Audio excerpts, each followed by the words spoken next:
Here are the 15 worst Fortnite updates. There's no doubt that the cars are one of the coolest things added to Fortnite, but Epic Games took it too far when they released a whole season about them. The meta went from skill to who can get the best car first. This season was so hated that tons of players completely quit. From game-breaking cars to a different kind of disaster, the locker UI update turned a simple system into a headache. Epic Games removed rarity labels and replaced them with a confusing layout that no one asked for. What was once intuitive became a frustrating maze, leaving many players longing for the old design. Chapter 1 Season X brought us the infamous Brute Mechs, a nightmare for anyone on the receiving end. These overpowered machines made fights feel impossible. The backlash was so massive, leading to one of Fortnite's first major drops in player activity. Going back 3 more seasons to Chapter 1 Season 7 when planes were added. If the Infinity Sword wasn't enough, Epic thought it was a good idea to add an overpowered flying object with a machine gun. Oh, and let's not forget that you could have your entire squad chilling on the wings spraying, adding even more to the chaos. Jumping ahead to present day Fortnite, the multiverse has to be the biggest missed opportunity in the entirety of Fortnite history. From a LEGO mode that hardly has any features to the most boring racing game ever. Oh, and let's not forget about the buggy guitar hero that is Fortnite Festival. This entire experiment has been a huge flop, with each of these games barely getting over some creative maps. The return of OG Fortnite seasons was a highly anticipated moment, but not without flaws. Issues with lighting and the lack of nostalgic OG feel left many players disappointed. To make it worse, the Chapter 2 version felt more like a collaboration map with artists than a true throwback. This one's not about a bad update, but what seems to be a completely forgotten part of Fortnite. Save the World is OG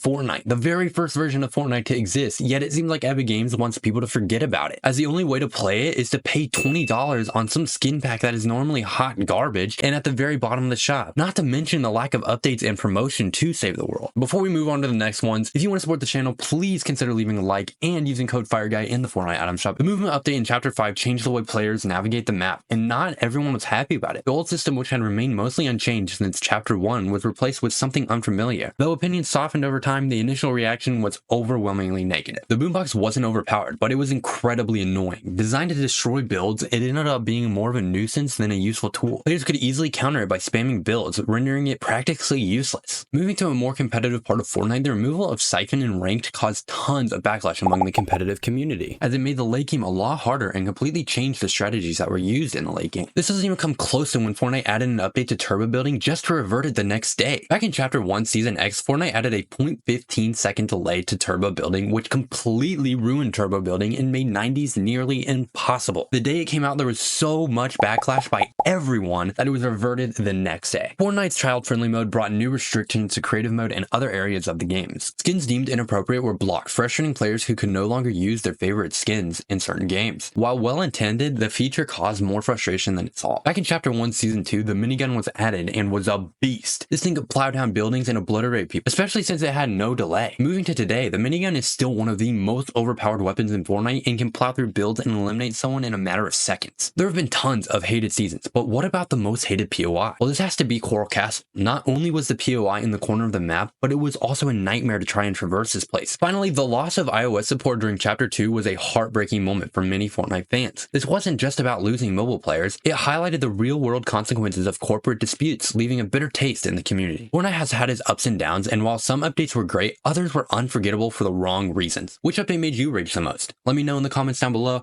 and don't forget to leave a like and subscribe for more content. Peace!